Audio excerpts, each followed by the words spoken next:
మొత్తం వస్తారు. ఒక హీరోయిన్ వచ్చిందంటే మొత్తం బయటకు వస్తారు. నీ కులానికి ఏమైందంటే బయటకు వస్తారు. ఈ ధర్మానికి అయినప్పుడు మీరు ఎందుకు బయటికి రావట్లేదు?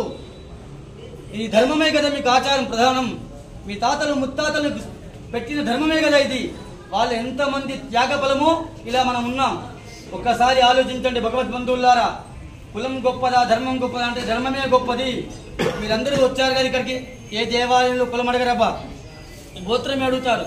లోకా సమస్త సుఖినో భవంతు. 175 దేశాల్లో ఒక భారతదేశంలో హిందూ ధర్మం మాత్రమే చెప్తుంది లోకా సమస్త సుఖినో భవంతు, సర్వే జనాః సుఖినో భవంతు.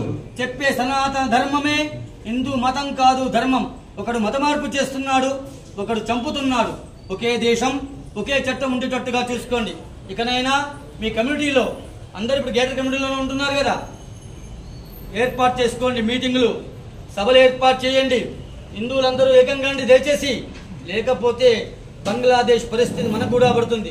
పాకిస్తాన్ కథం, బంగ్లాదేశ్ కథం, శ్రీలంక కథం, ఆఫ్ఘనిస్తాన్ కథం. ఈ ఒక్క దేశం సమర్థమైన నాయకుడు ఉన్నాడు కాదా? సమర్థమైన నాయకుడు ఉన్నప్పుడే ఈ దేశం జోలికి ఎవరూ రారు. ఇది గుర్తుపెట్టుకోండి. అక్కడ ఇజ్రాయెల్ ఉంది, గుర్తుందా? చుట్టూ శత్రు దేశాలే. మనకు కూడా అలానే తయారే. భగవద్బంధువులారా, భావతరాల పిల్లల కోసం, చిన్న పిల్లల కోసం మనకేం కాదనుకోకండి. చాప కింద నీరులా పరమతం విస్తరిస్తుంది. చాప కింద నీరులా పరమతం విస్తరిస్తుంది. దయచేసి అర్థం చేసుకోండి. దారుణంగా చంపారు. చూసారో లేదా వీడియోలు? ఏమైనా రాక్షసులు ఎలా ఉంటారంటే ఇలానే ఉంటారు. మీరు చూశారు కదా. అందరూ సమానమే అనుకోకండి. హిందూ హిందూ బాయ్ బాయ్. మనం మెజార్టీగా ఉన్నంతసేపే మనకు బలం. మనం మైనార్టీలో పడితే మన గతి కూడా అదే గతి అవుతుంది, మన పిల్లల గతి కూడా. ఇదొక్కటి ఆలోచించండి. ఈ రోజు ఎమ్మెల్యే ఈ పార్టీలో ఉంటాడు, ఇంకో పార్టీకి జంప్ అయిపోతాడు. అవసరమైతే దేశమే వదిలిపెట్టి వెళ్ళిపోతాడు. అక్కడ ప్రధానమంత్రి వెళ్ళిపోయింది. అర్థం వాళ్ళకు ఎన్ని దేశాలు? 57 దేశాలు ఉన్నాయి ముస్లింలకు. ఒక్క దేశమైనా హసీనా పేరు ఉంది కదా, బంగ్లాదేశ్ ప్రధానమంత్రికి ఆశ్రయం ఇచ్చారా? ఎవరిచ్చారు? కర్మభూమి, వేద భూమి, భారత భూమి ఆశ్రయం ఇచ్చింది. ఇకనైనా అర్థం చేసుకోండి. ఇది పెట్టే భూమే కానీ తీసుకునే భూమి కాదు.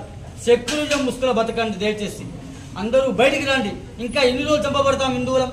ఎప్పటి నుంచి చంపబడుతున్నారో తెలుసా మీకు? మత మార్పిడులు. ఇది కూడా ఆలోచించండి దయచేసి. మీరందరూ ఏకంగా వస్తుందిగా ప్రార్థన. సర్వే జన.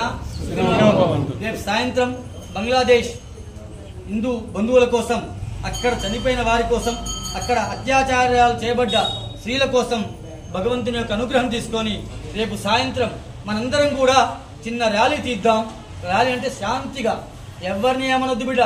శాంతిగా హిందువులందరం ఏకమైతే ప్రపంచ దేశాలు భయపడతాయి. ఇది ఒక్కడే గుర్తుపెట్టుకోండి. ఆర్థిక వ్యవస్థ ఇక్కడే ఉంది. ఐఫోన్ నాకు అవసరం లేకున్నా నేను కొనుక్కుంటాను. అవసరమైందా? నాకు ఐఫోన్ అవసరం లేకున్నా నేను కొంటాను ఇక్కడ. అలాంటి ఆర్థిక వ్యవస్థ ఇక్కడ ఉంది.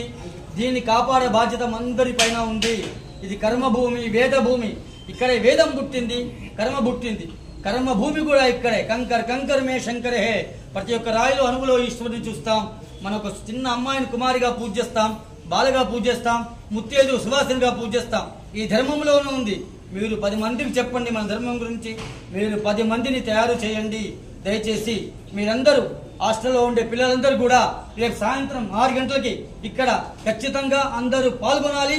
మన యొక్క సంఘీభావం భగవంతుని యొక్క మన దేశం మీద అలాంటి ఉపద్రవాలు రావద్దని కోరుకుందాం.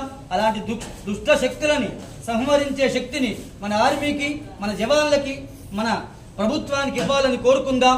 అందరం ఏకమై ఉందాం. భావితరాల పిల్లల కోసం మీరందరూ రావాల్సిందిగా ప్రార్థన. రేపు సాయంత్రం 6 గంటలకి మనమందరం కూడా దీపాలతో ర్యాలీ తీస్తున్నాం. భరత్ మాతాకి జై, సనాతన ధర్మకి జై, జై శ్రీరామ్, హర హర మహాదేవ అనుకుంటూ ఇక్కడ నుంచి గాంధీ దగ్గరికి వెళ్ళి ఆయన చిన్న విన్నవించుకుందాం. వారే కదా శాంతి శాంతి అని చెప్పి పాకిస్తాన్ ట్రైన్లో పంపించారు. వారికి చిన్న విన్నవించుకొని ఇకనైనా ఈ శాంతి